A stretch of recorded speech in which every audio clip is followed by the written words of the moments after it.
사흘 되던 날에 갈릴리 가나에 혼인이 있어 예수의 어머니도 거기 계셨고 예수와 그 제자들도 혼인의 청함을 받았더니 포도주가 모자란지라 예수의 어머니가 예수에게 이르되 저희에게 포도주가 없다 하니 예수께서 가라사대 여자여 나와 무슨 상관이 있나이까 내 때가 아직 이르지 못하였나이다. 그 어머니가 하인들에게 이르되 너희에게 무슨 말씀을 하시든지 그대로 하라 하니라.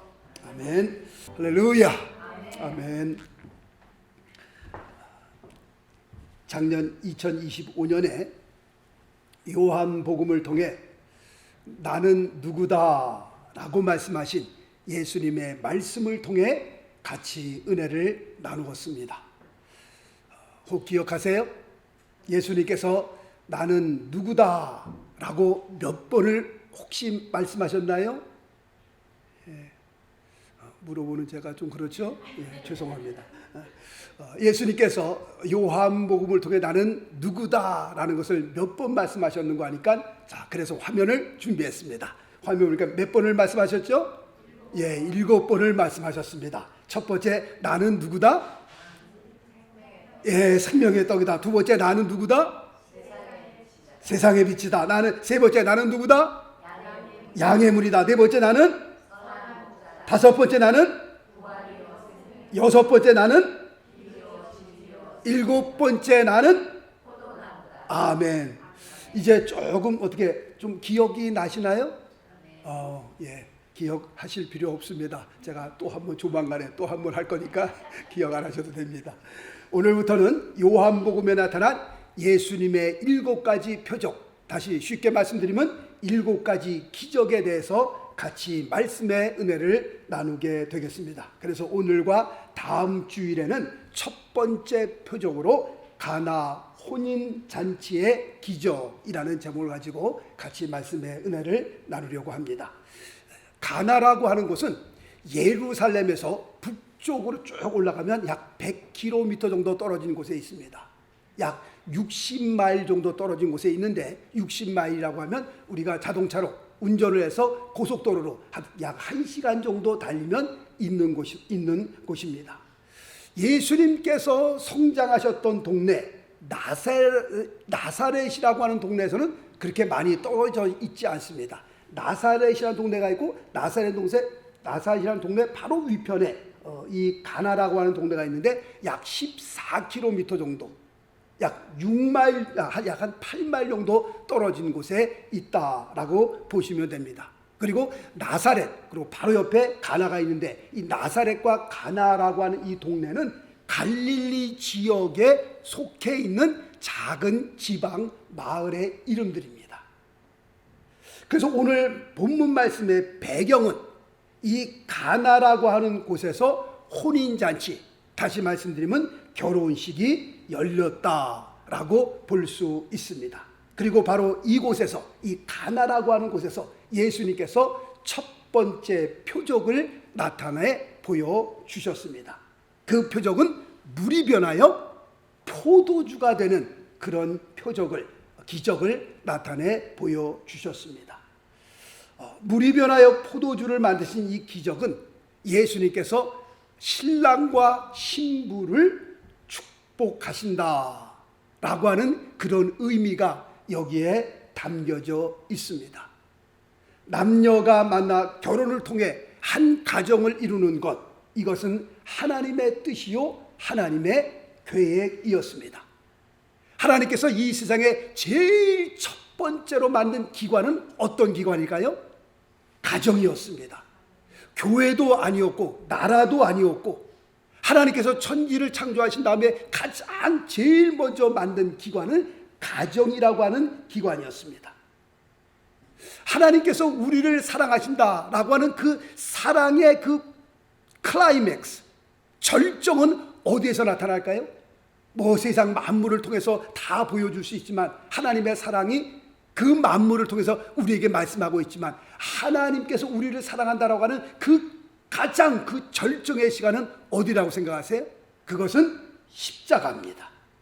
예수님께서 십자가에 못 박아 돌아가시는 그 장면은 하나님께서 내가 너희를 이만큼 사랑한다는 하나님의 사랑의 절정의 모습을 보여주고 계시는 겁니다. 그렇다고 할 것 같으면 천지창조의 절정은 어디서 나타나는 겁니까? 가정에서 나타나는 겁니다. 가정을 통해서 천지창조의 절정의 모습을 우리가 볼 수 있는 겁니다. 자, 말씀 보겠습니다. 창세기 1장 27절 말씀 보니까 하나님이 자기 형상 곧 하나님의 형상대로 사람을 창조하시되 남자와 여자를 창조하시고, 오늘날 특별히 강조돼야 될 그런 말씀입니다. 남자와 여자를 창조하시고, 그 다음 절 볼까요? 하나님이 그들에게 복을 주시며 그들에게 이르시되 생육하고 번성하여 땅에 충만하라 라고 말씀하고 있습니다.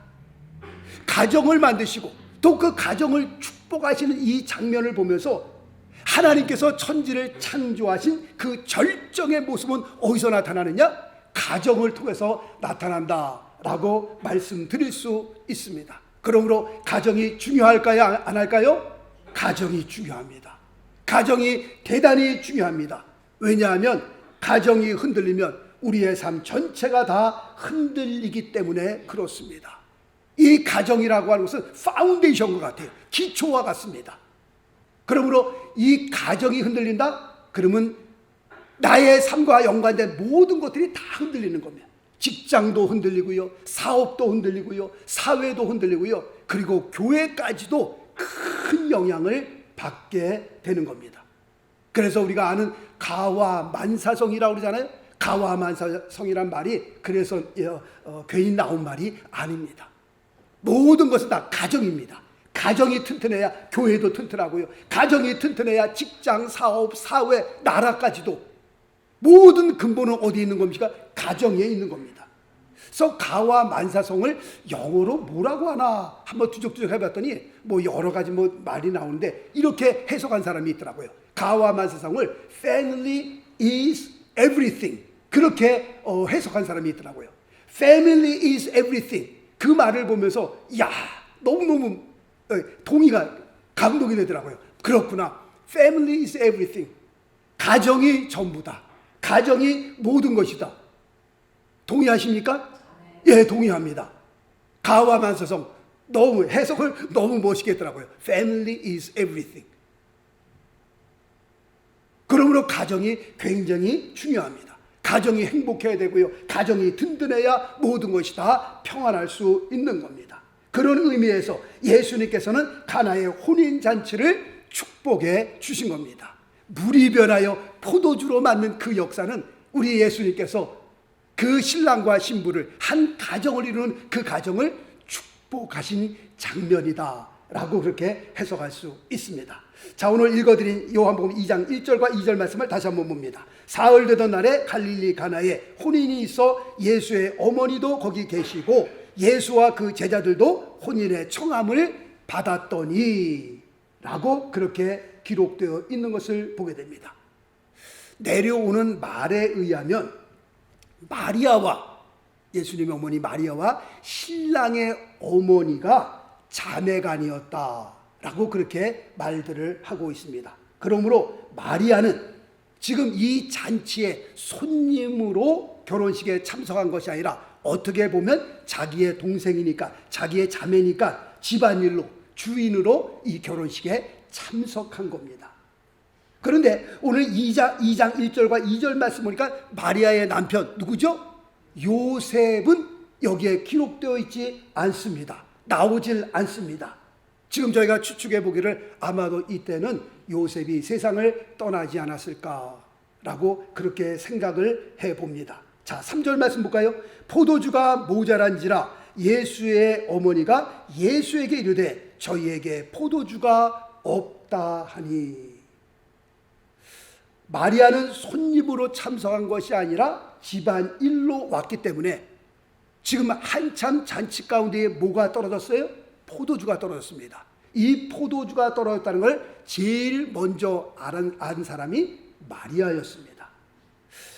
중동 지역에서는 이 혼인잔치가 뭐 오늘날 우리처럼 몇 시간 만에 결혼식이 끝나는 것이 아니라 이 혼인잔치가 시작되면 일주일 내내 이 잔치가 벌어집니다.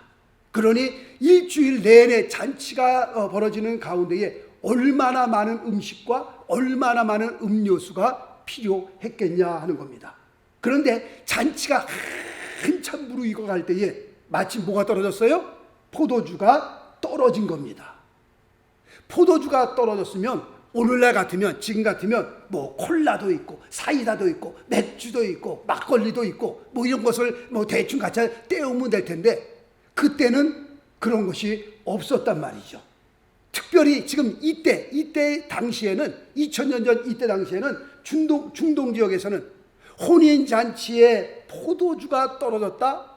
이거는요, 큰일 나는 겁니다. 말도 안 되는 거고요, 상상도 할 수 없는 일입니다. 그러므로 포도주가 떨어졌다? 그 말은 뭘 의미하냐면 이제 잔치가 끝났습니다 라고 하는 그런 의미가 되는 겁니다. 그만큼 그 잔치 자리에 포도주가 차지하는 그 비중이라고 하는 것은요, 말도 못했습니다.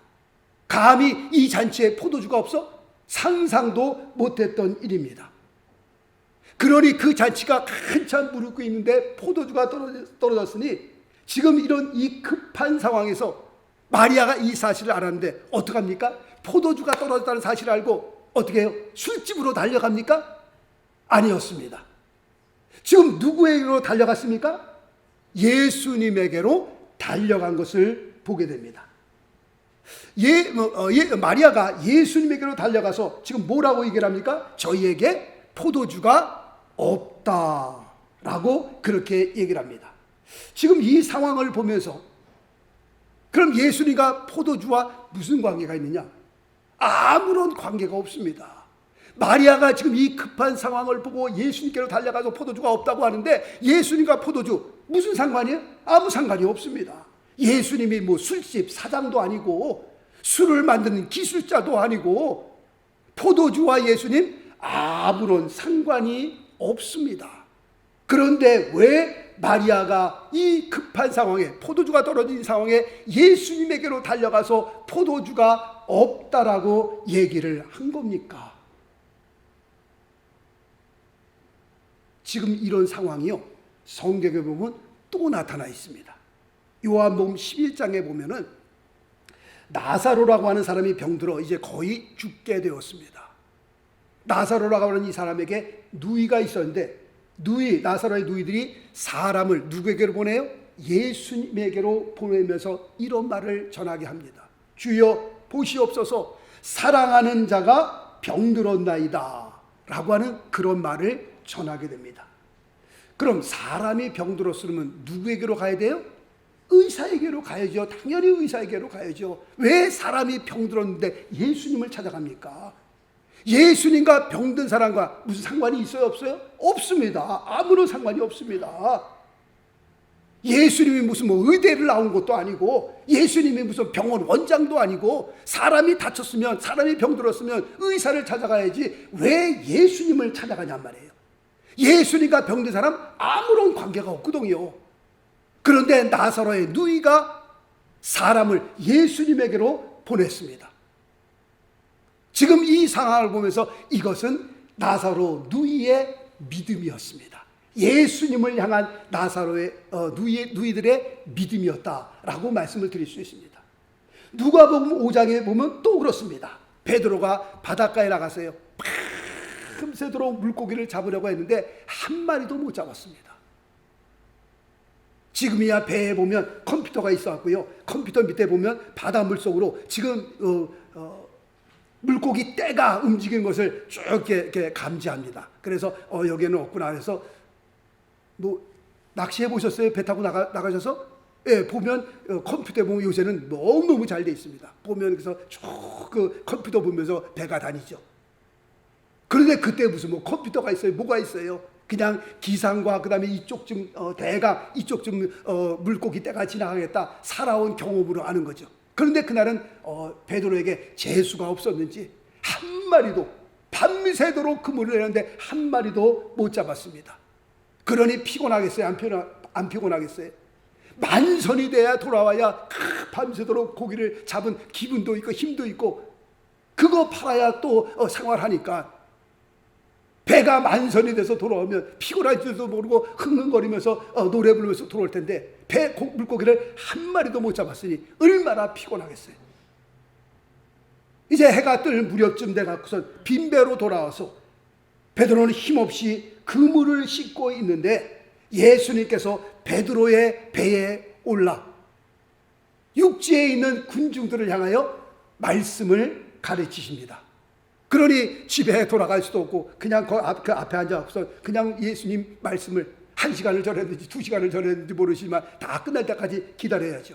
이제 말씀이 끝나고 나니까 이제 됐구나, 집에 가야 되겠다 라고 생각을 하고 있는데 예수님께서 베드로를 향하여 이렇게 말씀하십니다. 깊은 데로 가서 그물을 내려 고기를 잡으라. 그럼 예수님과 고기 잡는 일 전혀 관계가 없거든요. 상관이 없는 거거든요. 혹시라도 예수님께서 베드로를 보시면서 우리 이제 가서 집이라도 한 채 짓자, 그러면 그건 뭐 약간 연관이 있어요. 왜? 예수님의 아버님 요셉이 목수였으니까 우리 가서 뭐 집이라도 한 채 짓자 그러면 뭐 연관이 있을지 모르지만 깊은 데로 가서 그물 내려 고기를 잡으라, 이거는 예수님과 고기 잡는 일과는 전혀 상관이 없는 일이었습니다. 베드로는요 바다에서 잔뼈가 굵은 사람이고요, 예수님은 바다에서 전혀 모르는 사람입니다. 그럼 웃기지 않습니까? 바다에 대해서 전혀 모르는 사람이 나는 여기에 전문가인데, 전문가도 지금 밤새도록 고기 한 마리 못 잡았는데 바다를 전혀 알지 못하는 이 젊은 양반이 깊은 데로 가서 고기를 잡으라고 하니 그건 뭐예요? 넌센스죠. 말이 안 되는 겁니다. 당신이 도대체 지금 무슨 말씀을 하는 겁니까? 나는 여기서 잘한 사람입니다. 바다 물결만 봐도 고기가 어디에 있고 무슨 고기를 잡아야 되고 다 아는 사람입니다. 당신은 바다도 모르는 사람이 무슨 깊은 데로 가서, 그리고 낮에는 고기를 잡을 수 있을 만한 그런 때가 아닙니다. 그렇게 말할 수 있는데 베드로가 그런 주님을 향하여 뭐라고 얘기를 합니까? 밤이 맞도록 수고를 하였을 때 얻은 것이 없지만은 뭐에 의지하여? 말씀에 의지하여, 당신이 나에게 말씀하시는 그 말씀에 의지하여 내가 그물을 내리리다 라고 하고서 그물을 내렸더니 어떻게 해요? 그물이 찢어지도록 고기가 잡히는 그 역사를 보는 겁니다. 육지에 있는 사람을 불러 지금 이거를 끌어올릴 수가 없으니 빨리 좀 나를 도와달라고 해서 배가 또 한 척이 와서 그 배를 그 그물을 도와서 배를 그물을 물고기로 올렸으니 상상을 해보세요. 예수님과 물고기 잡는 거 아무런 관계가 없습니다. 그럼에도 불구하고 밤이 맞도록 수고하였을 때 얻은 것이 없지만 말씀에 의지하여 그물을 내리다. 누구의 믿음이에요? 베드로의 믿음이었습니다. 예수님과 물고기 잡는 거 아무런 관계가 없지만 그 주님의 말씀을 믿고 그물을 던진 것, 이것은 분명 베드로의 믿음이었다라고 말씀드릴 수 있습니다. 오늘 읽어드린 본문의 상황도 똑같은 경우입니다. 예수님과 포도주 말씀드렸잖아요. 아무런 관계가 없는 겁니다. 예수님이 술집 사장도 아니고 술 만드는 기술자도 아니고 왜 마리아가 도대체 술이 떨어졌는데 예수님에게로 달려가는 겁니까? 이해를 못하겠잖아요. 그러나 마리아가 술이 떨어졌다는 소식을 듣고 예수님에게로 달려간 것은 분명 이것은 누구의 믿음이에요? 마리아의 믿음이었습니다. 이 세상에 있는 사람 가운데 예수님을 가장 잘 알 수 있는 사람은 누구라고 생각하세요? 마리아였습니다. 그러잖아요. 우리 부모님들이 내가 낳은 자식 내가 알아. 얼굴 표정만 딱 봐도 벌써 이놈이 아픈지 안 아픈지, 이놈이 지금 무슨 고민인지 없는지 내가 낳았기 때문에 딱 보면 벌써 알아. 부모님들이 그러잖아요.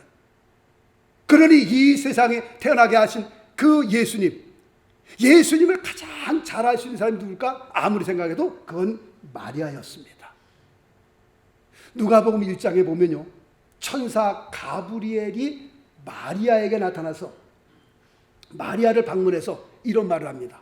은혜를 받은 자여 평안할지어다.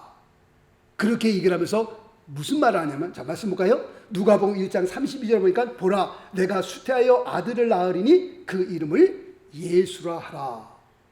그 다음 절 누가복음 1장 34절 마리아가 천사에게 말하되 나는 사내를 알지 못하니 어찌 이 일이 있으리까 라고 얘기를 하니까 천사가 얘기를 하기를 성령이 내게 임하고 하나님의 능력이 너를 덮으리니 내가 하나님의 아들을 낳을 것이니라 라고 하면서 그 다음 절 볼까요? 누가복음 1장 37절에 보니까 대저 하나님의 모든 말씀은 능치 못하심이 없느니라. 내가 사내를 알지 못하는데 어떻게 내가 잉태를 합니까? 하나님의 모든 말씀은 능치 못하심이 없다. 하나님의 능력이 너에게 임할 것이다. 성령이 너를 덮을 것이다. 그렇게 말을 하니까 그 다음 절 누가복음 1장 38절에 마리아가 가로되 주의 계집종이오니 말씀대로 내게 이루어지이다 라고 그렇게 고백을 하면서 예수님이 잉태하고 예수님을 낳게 됩니다. 예수님이 누구냐? 예수님이 누구신지 이 세상 사람들은 아무도 몰라도 누구는 알아요? 마리아는 아는 겁니다. 예수님이 어떤 분이냐? 자기의 남편 요셉도 모르고 그 다음에 옆에 있는 우리 친척도 아무도 몰라도 세상 사람 아무도 몰라도 이 세상에 마리아만큼은 내가 잉태한 예수 그리스도 그분이 누군지를 마리아는 아는 겁니다. 그런데 그 사실을 어떻게 알 수 있느냐? 예수님께서 십자가에 달릴 때 그때 알 수 있습니다. 유대인들이 예수님을 십자가에 못 박은 이유가 뭡니까? 몇 가지가 있는데 그 중에 하나가 예수님께서 자기 자신을 가리켜 하나님의 아들이다 라고 하는 그 이유 때문에 예수님을 십자가에 못 박습니다.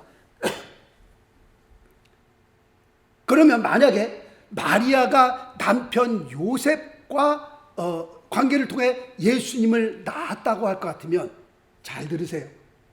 아마도 마리아는 사방으로 뛰어다니면서 우리 아들 예수가 실성을 해서 그런 거니 우리 아들 예수가 머리가 좀 정신적으로 문제가 생겨서 그런 것이니 우리 아들을 좀 살려주세요 그랬을 겁니다. 얘가 하나님의 아들이 아닌데 자꾸 다니면서 하나님의 아들이라고 그러네. 너는 요셉과 나와의 관계를 통해서 나 이 세상에 태어난 아들이야. 왜 너 자꾸 다니면서 하나님의 아들이라고 그러니? 너 그러다가 죽어. 유대인이 예수님을 잡아 십자가 못 박아 죽이라고 할 때에 마리아가 가만히 있겠어요? 내 자식인데. 대제사장을 찾아다니면서 한번 봐주세요. 제가 실성을 해서 그렇습니다. 제가 뭔가 정신이 이상이 있어서 쟤를 좀 살려주세요. 도와주세요. 그래야 마땅한 건데 성경에 보니까 그런 기록은 전혀 없습니다. 그리고 마리아는 십자가에 달리신 예수를 그저 바라보기만 하십니다. 십자가에 달려 돌아가신 비참하게 돌아가시는 예수를 바라보면서 그저 눈물만 흘릴 뿐입니다. 멜 깁슨이 지은 The Passion of Christ 보셨어요? 거기에 예수님의 어머니 역을 맡은 그 마리아, 그 영화에 단 한마디도 나오지 않습니다. 한마디도 하지 않습니다.